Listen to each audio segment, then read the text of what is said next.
আসসালামু আলাইকুম সুপ্রিয় দর্শক, আজ আমি আপনাদের সাথে আলোচনা করব উৎসে কর কর্তনকারী প্রতিষ্ঠান কিভাবে তার ভ্যাট রিটার্নটি অনলাইনে সাবমিট করবেন।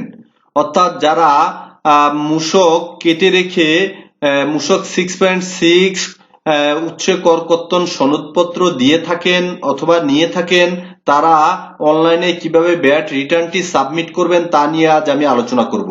লক্ষ্য করে দেখুন, এখানে 24 নম্বরে লেখা আছে, সাবফর্মটিতে আপনারা লিখবেন যারা সোর্স ভ্যাট অথবা বিডিএস কেটে রাখেন তারা 24 নম্বর সাবফর্মটি ফিল আপ করবেন। আর যারা বিডিএস কেটে রাখেন না, যাদের কাছ থেকে বিডিএস কেটে রাখা হয়, তারা 29 নাম্বার সাবফর্মটি ফিল আপ করবেন।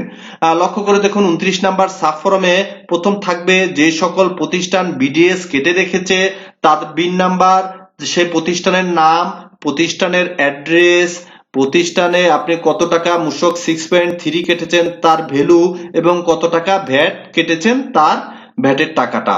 এবং তারপরে লক্ষ্য করে দেখুন, এখানে হচ্ছে মূসক 6.3 নাম্বার, চালান নাম্বার এখানে 40 দেওয়া রয়েছে এবং কত তারিখে আপনি মূসক 6.3টি কেটেছেন সে ডেটটি বসাবেন। তারপরে আপনি লক্ষ্য করে দেখুন, এখানে হচ্ছে উৎসে কর কর্তনকারী সনদপত্র নাম্বার, অর্থাৎ আপনার কাছ থেকে যে ভ্যাটের টাকাটা কেটে রেখে আপনাকে মূসক 6.6 দিয়েছে সেই মূসক 6.6 এর নাম্বার থাকবে এবং ডেট থাকবে। এবং এখন আপনারা দেখতে পাচ্ছেন কোন ব্যাংকে অথবা কোন কোড নাম্বারে টাকা জমা দিয়েছে সে কোড নাম্বার, ট্রেজারি চালানের এবং ট্রেজারি চালানের নাম্বার এবং কোন তারিখে জমা দিয়েছেন সেই ডেটটি। এবং লাস্টে নোটে লিখে দেওয়া হয়েছে যে মূসক 6.6 অ্যাটাচড করা হয়েছে।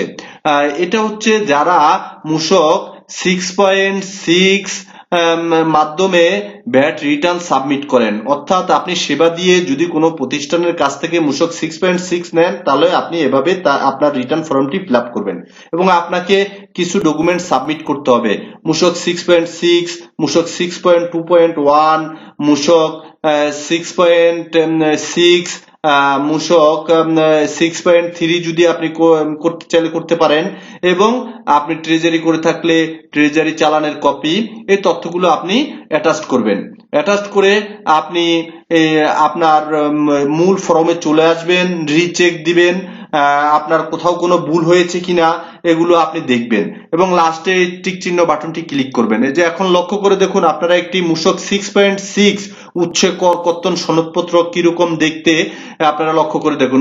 উপরে থাকবে প্রতিষ্ঠানের নাম, অ্যাড্রেস, বিন নাম্বার এবং নিচে আপনি যে প্রতিষ্ঠানের কাছ থেকে ভ্যাটের টাকা কেটে রেখেছেন সেই প্রতিষ্ঠানের অ্যাড্রেস থাকবে, ডিটেলস থাকবে।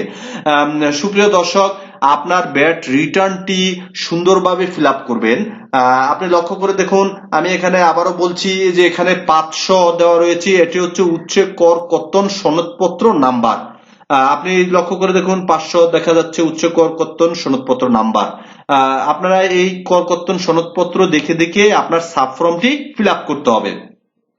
সুপ্রিয় দর্শক, আপনারা ভ্যাট সংক্রান্ত অথবা ভ্যাট রিটার্ন সংক্রান্ত যে কোনো প্রশ্ন থাকলে আপনারা করতে পারবেন 017392888069। এই যে লক্ষ্য করে দেখুন, এখানে একটি মূসক 6.3 দেওয়া আছে। আপনি মূসক 6.3 মাধ্যমে বিল কেটেছেন এবং বায়ার আপনার কাছ থেকে ভ্যাটের টাকা কেটে রেখে আপনাকে মূসক 6.6 দিয়েছে। এটি হচ্ছে মূসক 6.2.1, ক্রয় বিক্রয় সংক্রান্ত সকল তথ্য এই বইতে এন্ট্রি দিতে হয়। এই তথ্যগুলো আপনারা অ্যাটাচ করতে হবে। এটি হচ্ছে চালান ফর্ম, ব্যাংকের যে চালানের মাধ্যমে আপনি ভ্যাটের টাকাটি ট্রেজারি করেছেন এগুলোর ডিটেলস আপনারা দেখে দেখে এখানে আপনার সাব ফর্মটি ফিল আপ করতে হবে।